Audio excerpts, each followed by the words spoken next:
It's just an idea, you know, it's like a play of color, and you create this and you can see how easy it is.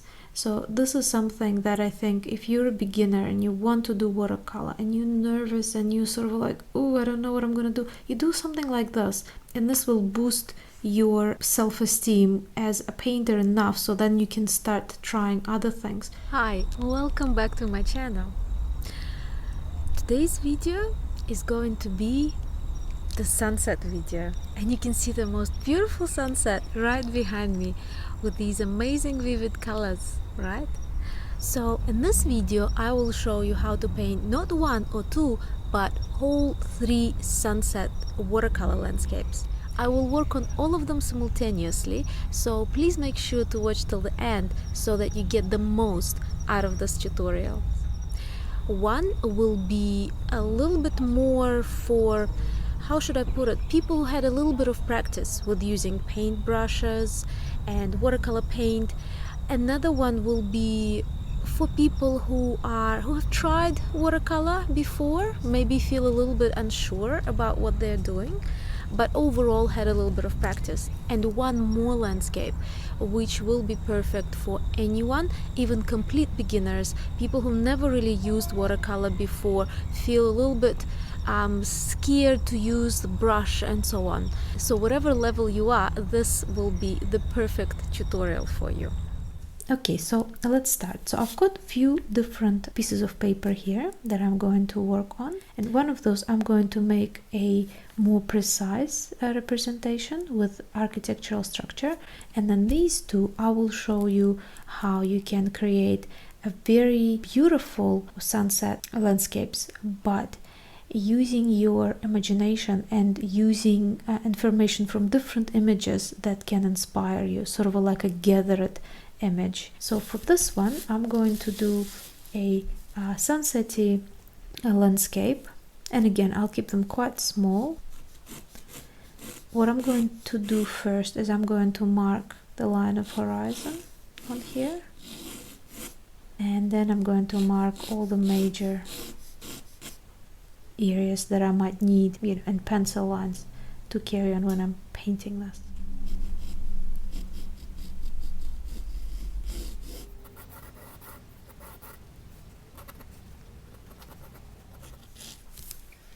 And one more thing I want to say, I've put the masking tape around the edges to create a nice clean edge, but it's not a necessity. You can do that if you want to, you know, have that white balance once you finish the work.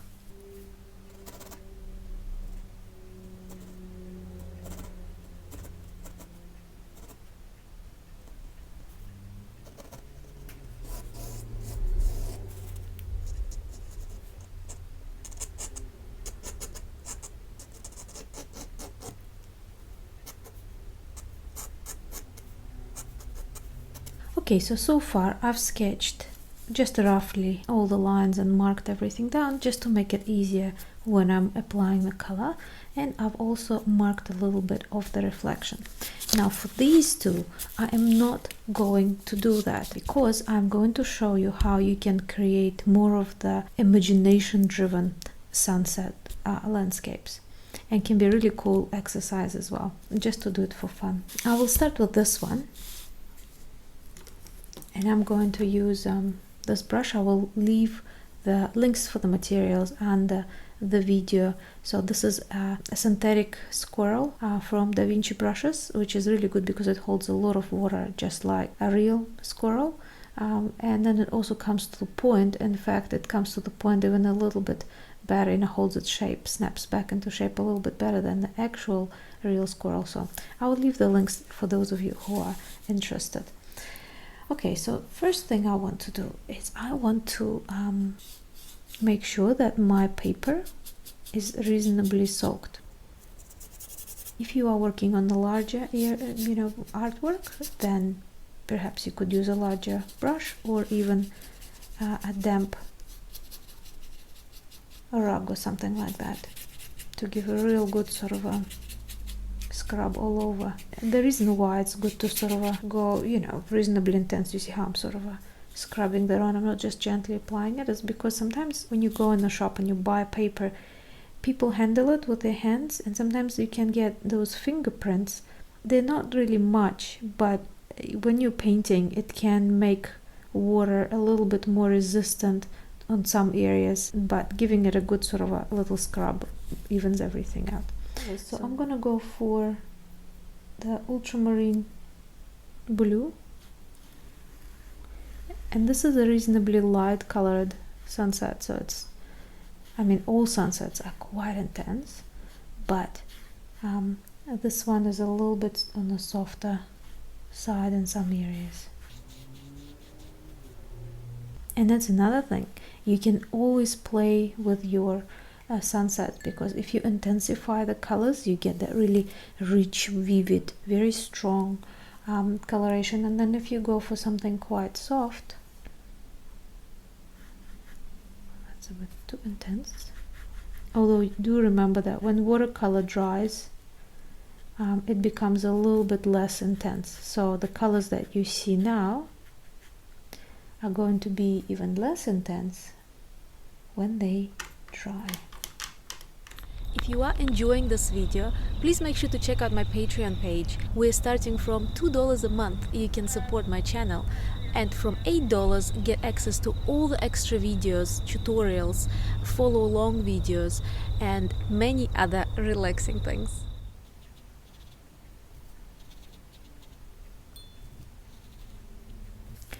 Always be mindful when you are creating landscapes where you've got blue that goes into the yellow. You don't want to have green in the sky. It's okay to have a little bit of brown and so on, but not green sort of looks a bit strange. So my suggestion is fading it out, fading the blue out really well, and then rather than going straight into the yellow, make sure that you add some orange, because orange in combination with blue creates more of the browny colors, which you can't naturally get sometimes in sunset, you know, with clouds and things like that. So it doesn't look as sort of a wrong, if I can say that, as green would. So just something to keep in mind. Now I'm going to put just a little bit more of the really intense bright yellow in here. Let's see, later on I might need to add some more colors to intensify things. Maybe just a little bit of red. So here I'm using scarlet red that I'm going to drag into the orange.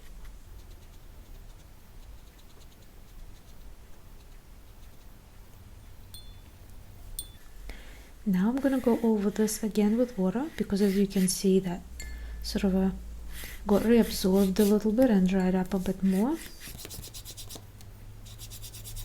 Okay, so here we've got the reflection, but we don't have the situation of an incredibly still water. So we do get some reflections that are quite clear, but then some are a little bit hazy.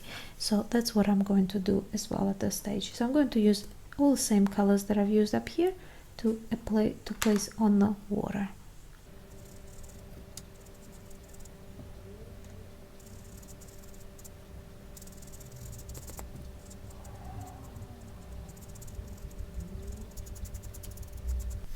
The trick to working on landscapes like this, you know, with sunset or with any kind of color variation like that, is to make sure that you work quite quickly so that you're letting one color merge into another one. So there's some sort of a bluey gray on the bottom. So to make this a bit more gray, I'm just going to mix in a little bit more of that orange in there to create that transition. Now that I have covered most of the area and you can already see the composition and the way it's going to be laid out, I'm going to go for a different kind of brush. It's a liner brush, also from DaVinci. And none of these are sponsored. I bought all these brushes myself, so I'm just telling you what I use. And the cool thing about this cool liner brush is that it's got a really long sort of a hairs here, see? So say for example, compared to this brush, this one's got much shorter bristle, and this one's got a long bristle. Now the interesting thing about this one is that it's much easier to create more of the natural patterns with it. While this is, it's not wet, but it's not dry either. It sort of has a little bit of that dampness, a little bit of water on the surface. So I'm just going to go in and add a little bit of those shadows that are soft and washed out, but they are present. You can clearly see them.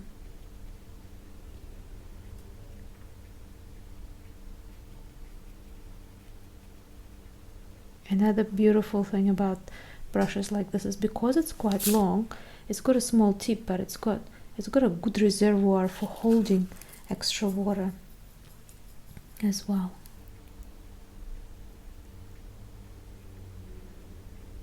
This is the perfect surface for things like that, because you can see how it still spreads, but it doesn't run.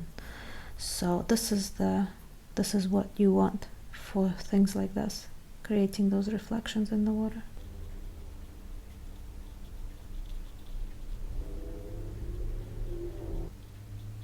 And remember, and that's not just for sunsets, any artwork, when you're working with watercolor, the more details you want, the drier the surface should be, the more of the vague or merged effects you want, the more moisture, more water should be on your paper. Now what I'm going to do is I'm going to leave this to dry. And then when this dries, I will be able to go in already and work on things that require very sharp edge, like the buildings in the background, the rocks in the front. So for now, I'm just going to put this aside. Okay, now for this one, I'm not even going to add any pencil lines or anything like this. Now this one is going to be very sort of imagination driven, so I'm going to do a similar thing and apply a whole bunch of water onto the paper.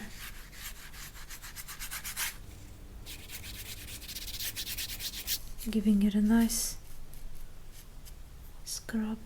And then I'm gonna go with some washes of different colors. So I'm gonna go for the ultramarine blue at the top and at the bottom. And I'm also going to add some purples as well, so I'm gonna go for quinacridone purple,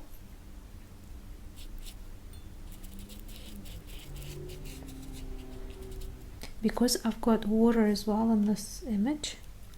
I'm actually going to, you know, work from both sides, so having a little bit of that same color reflecting here, because as you understand, I'm just using images now for inspiration. I'm not doing anything specific. I'm just going for the sort of that interesting kind of a look that I might think interesting. Now I'm going to use Madder Lake Red, just a little bit. It's an unusual color for sunsets because it's a little bit too deep. You usually sort of see more of the orangey shades, but I want a little bit of that sort of a transition. I think it'll be quite nice before I place my oranges.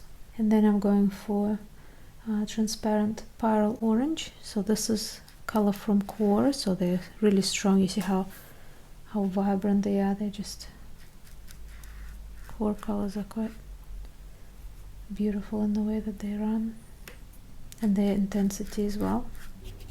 And then I'm gonna go for the Hansa yellow deep just on the side here, and also a rutile yellow. So remember, this is my sort of driven by my imagination, so I can pretty much go for whatever I'd like.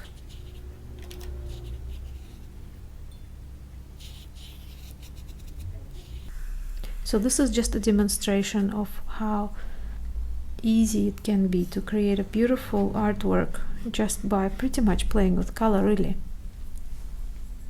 Especially it's great for those people who sort of feel that they don't have, you know, they don't feel confident enough creating artwork, you know, they sort of feel, oh, it's not going to be nice, I know, because I'm just not good enough at this, and so on.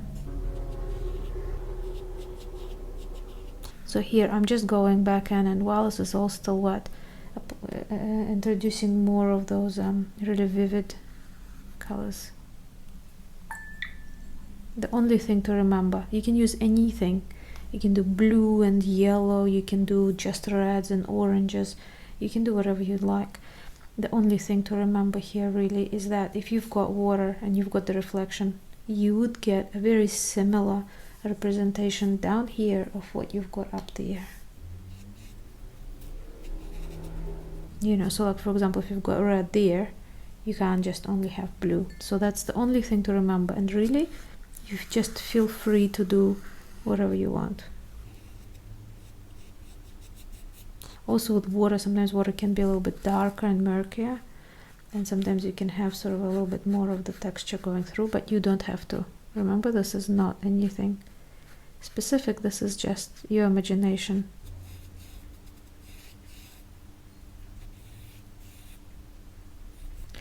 With watercolor, sometimes, for example, if something is drying and you add more water, something that's got more water in it than what you already have on your paper, you can get these really cool effects, sort of almost cloud-like effects. Some people are scared of them, but in my opinion, this is watercolor, this is what you get, you know, it can actually enhance what you're doing, you know, your final result. So don't worry about things like that too much, you know, just let watercolor do its job.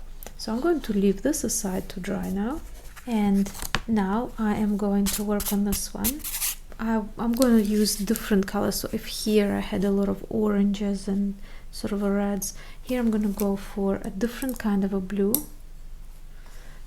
straight after I change my water, and I'm going to just like I did before the other ones,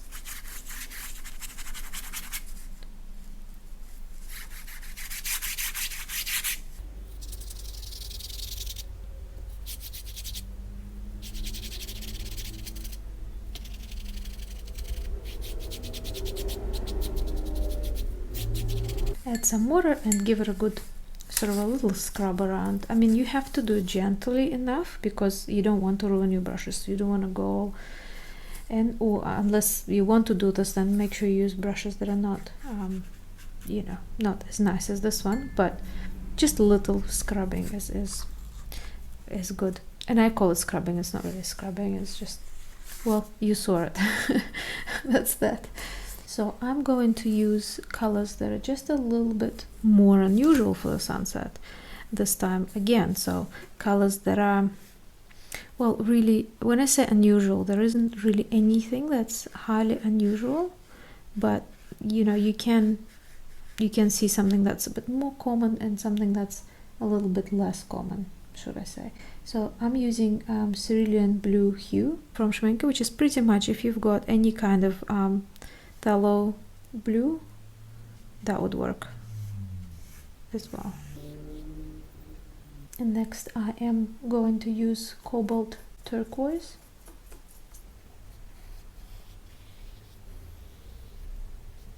And then I'm going to go straight into carmine.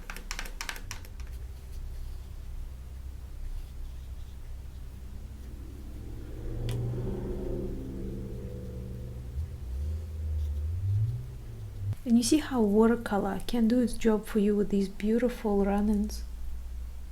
Here I'm just going to add a little bit more of that cobalt turquoise.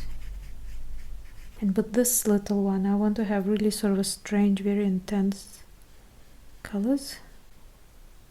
Now I'm going to go in for the cadmium orange. So this color is from, you know, that Russian set, the White Nights, whatever it's called in English. And add just a little bit of that through.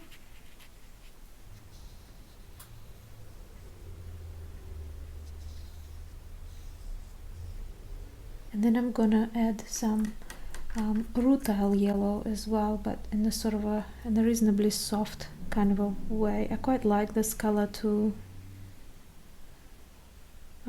use it in the same works that I would use cobalt turquoise as well, because it just, I don't know, there's just such a perfect combination, I think.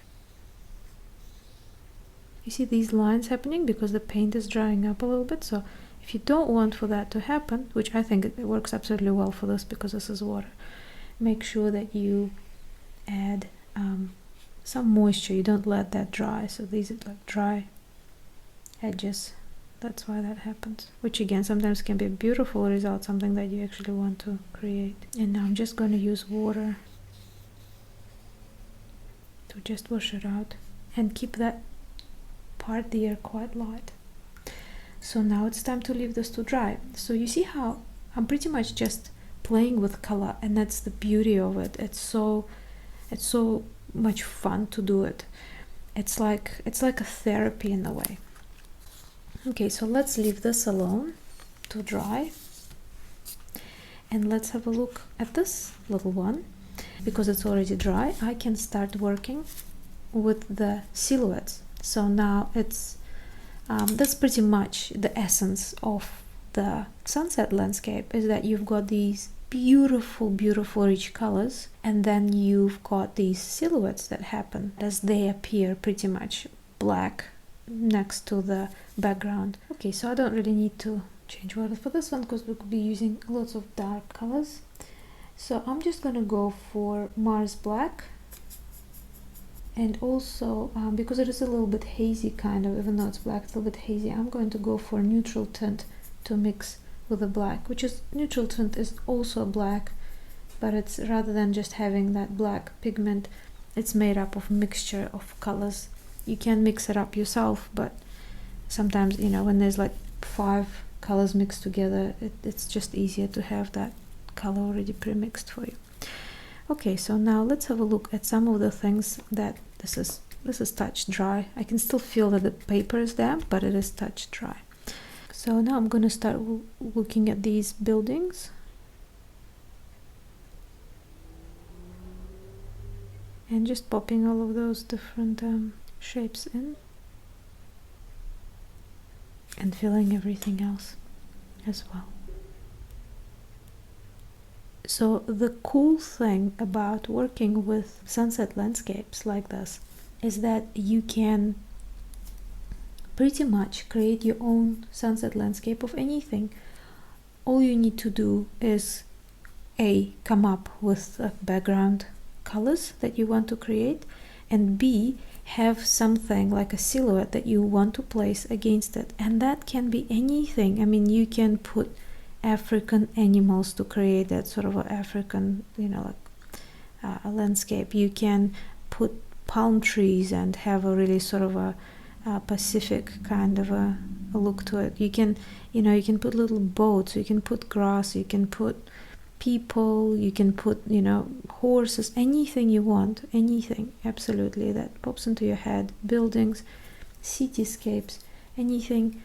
I would just need to be done in a silhouette sort of a way. So that's why it's so much fun to work with these little watercolors and sketches. And with your silhouettes and things like that, you can be as precise as you'd like. So for example, if you're working on a specific place, of course these things need to look, you know, exactly as they are so that they are recognizable. Or if you are just doing something out of imagination, just as city or just as forest or just that something, then, you know, you let your imagination work and not worry about anything.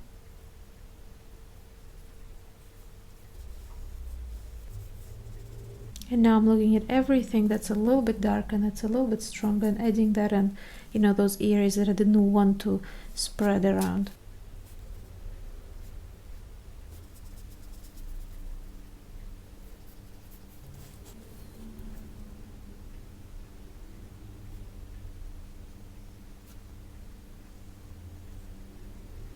When you are working on landscapes like this, you just get a silhouette. You don't have a lot of color variation.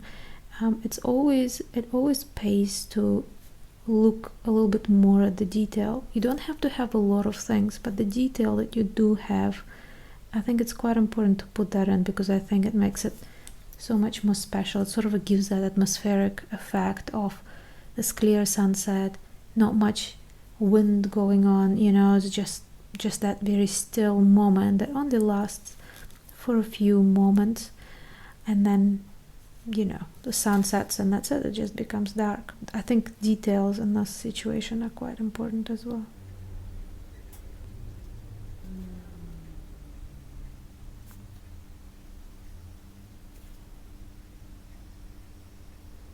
Now the reason why this bridge is getting narrower and a bit wider on this side is because of the 1-point perspective. I do have a video on that, and I will link it in the cards. Have a look if you can't see it there, because I've just realized that on YouTube you can't see cards when you are watching things on your phone. You can go into my account and you will find them there, or I'll link them under the video as well in the description.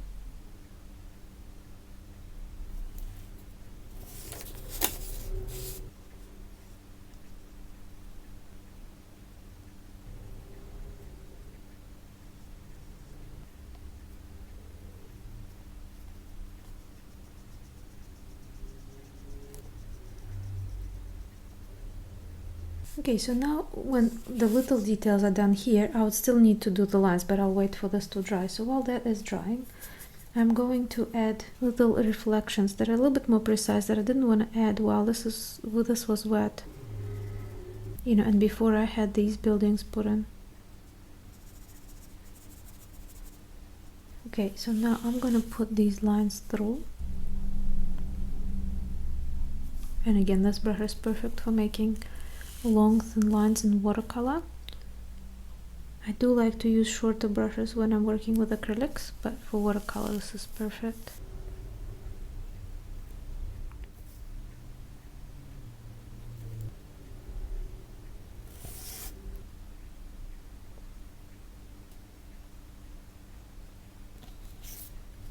And don't be afraid to turn your work around to make it easier for you to, you know, not smudge anything while it's not 100% dry. Okay, so now I'm actually going to put this brush aside, and I'm going to go in for this brush and create these little rocks and things here. Now it's very simple, you just pretty much use the same color that you've used before and apply it on. I think these are just little rocks that are in the water. Can't tell if there are any reflections for them or not, because everything just looks quite dark. So I'm just carrying on with that same look.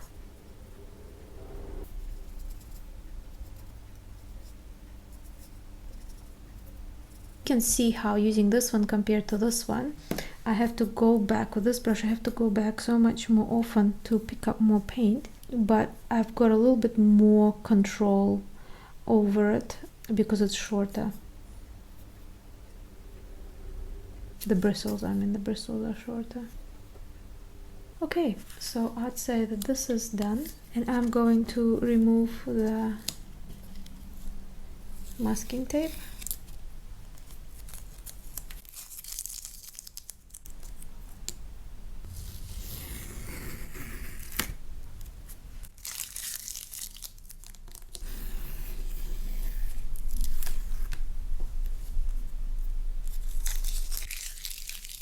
And here we go, here is one that's complete. I'm going to leave it to dry, and I'm going to move on to the next one. Okay, now for this one, I am going to place a little bit of different areas that you can see close up and further away. So I'm going to again go for the mix of Mars Black. Actually, for this one I'm just going to use Mars Black. It's a granulating color, but it should be fine for the technique that I'm using that for. So I'm going to create some areas on the line of horizon. For this one I'm going to do, I know this is going a little bit against what I usually tell you is an appropriate thing to do. I'm going to go for almost in the middle sort of a line of horizon, but I will show you what you can do to break that apart and still have a really balanced composition, very eye-pleasing composition.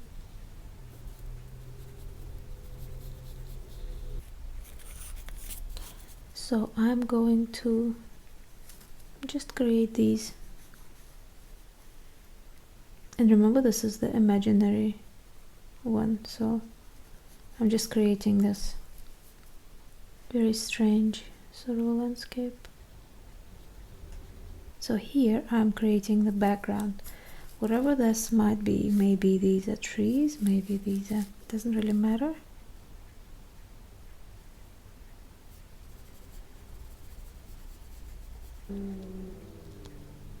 It doesn't have to be exactly the same, because remember, this is water. You can actually make them drag out a little bit more downwards, or it's up to you if you want to create that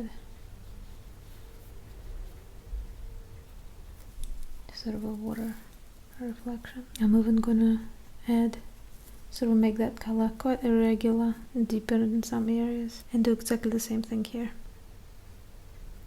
The edges don't have to be as sharp as they are up there, or they can be if you want to. Okay, so at this stage you can even stop here, you know, really is up to you, but I would carry on, because as I promised, I'm going to show you other things as well. So next I'm going to create more of these situations around. So for example, for over here,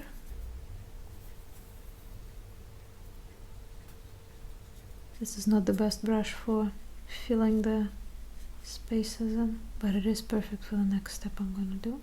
And now I'm going to create all of these bushes and things like that here. So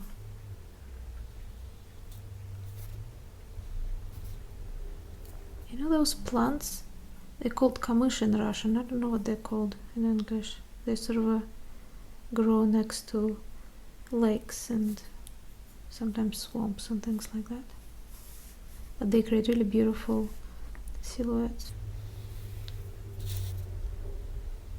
And you see, that's the trick that I said. You know how I have this in the middle?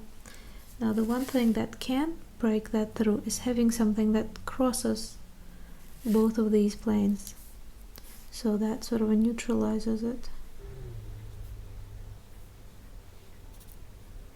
And this brush is absolutely perfect for things like that. You see, it doesn't take any effort. I just put a line and it turns it into this beautifully shaped leaf. That's the beauty of liner brushes. This is what they're for.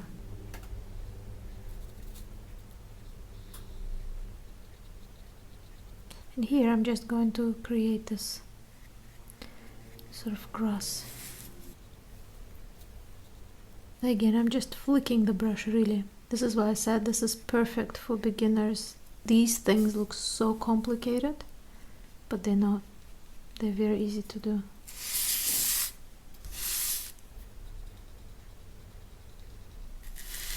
And as I said, these details are very important when you're working on these landscapes, just because they're the ones that bring the life and, you know, into your composition. And because I don't really have an image I'm working from, I can just go by the feel. So if I feel like I want to add something here, then I can add it. If I don't feel that this is necessary, I don't have to do it either. So just to show you something else, another little trick that you can do is to bring things more close into the foreground, is to have a branch or something like this coming down. So you can have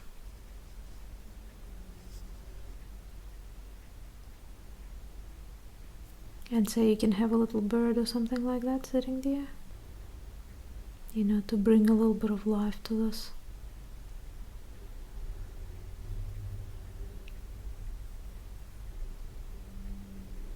And so on. So you can just keep going and adding things. I mean, you can have a little duck swimming, I mean, anything. And what I'm showing you here, you don't actually need to put all those things into one artwork, but you can you know, choose what you want to put in. So I'll show you how to do a little island as well. And then same thing in the reflection. Okay, so you know, you can have a lot of fun doing things like that.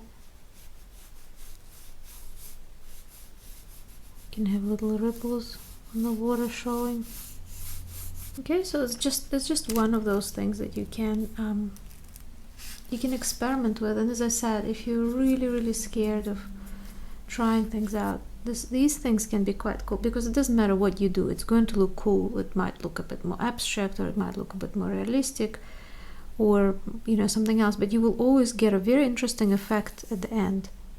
Even if by your opinion you screw it up, it still looks like, whoa, what's that, so it's quite a good one to experiment with. Okay, so I had to turn off my camera because it was really noisy outside. I think there were like dogs fighting or something like that. So what I've done, oh yeah, you can still hear some of them going.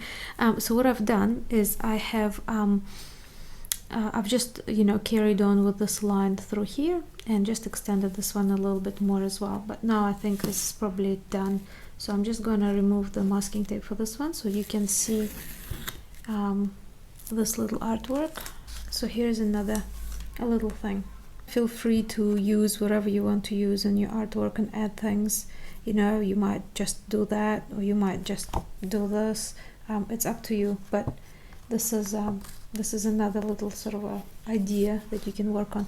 And by the way, if you are using really good quality paper, with like frayed edges and things like that, you don't always have to cut them up, because you just have to remember that you only get this on this really beautiful individually made sort of a sheets. So you can keep that on as well if you like that sort of a look. Now let's have a look at this one. Now with this one, I'm actually not going to do much at all. I am just going to put a little boat of just a person fishing.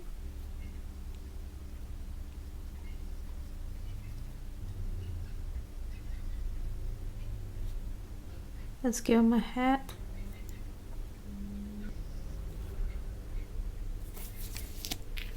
And now I'm going to do the same thing. On the bottom is a reflection.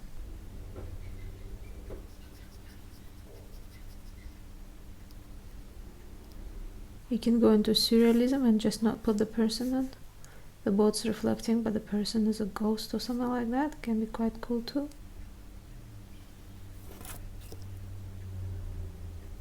Okay, and I'm also going to put little ripples on the water.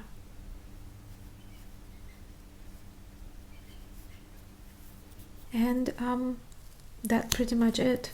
This would be it for this little artwork. So you see how I've got these 3 different variations. I'm actually going to remove the masking tape on this one too.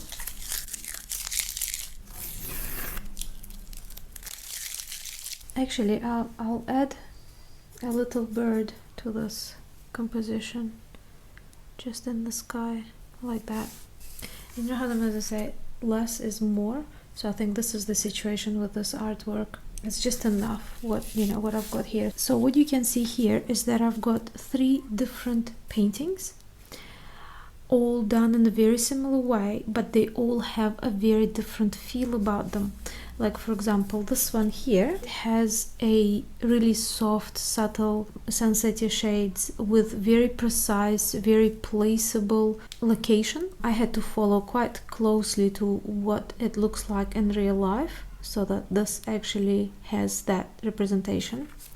Now this one almost looks like it could be out of an illustration to something, this other planet kind of that looks like our planet, but not exactly, and you don't know exactly what's going on, but it's got this sort of a magical feel to it, like you kind of are in a dream. And of course, remember how I said I'm not gonna go for the very usual colors. I went for the unusual colors for the landscape. And then this little one, so this one is very different altogether. Even though they're all similar, this one's very different because I really relied on watercolor here. I didn't even bother for those 2 things to be very similar to each other. It's just an idea, it's like a play of color, and you create this and you can see how easy it is. So this is something that I think if you're a beginner and you want to do watercolor and you're nervous and you sort of like, oh, I don't know what I'm gonna do, you do something like this, and this will boost your self-esteem as a painter enough so then you can start trying other things. Just gives you this very dreamy kind of a look, you know, this very sort of a, you know, sort of a like lucid dream kind of a situation. You see things, you understand what they are, and yet they're not reality, even though they remind you of reality. I hope you've enjoyed this video. I hope you guys finally got braver and decided that yes, watercolor is definitely for me.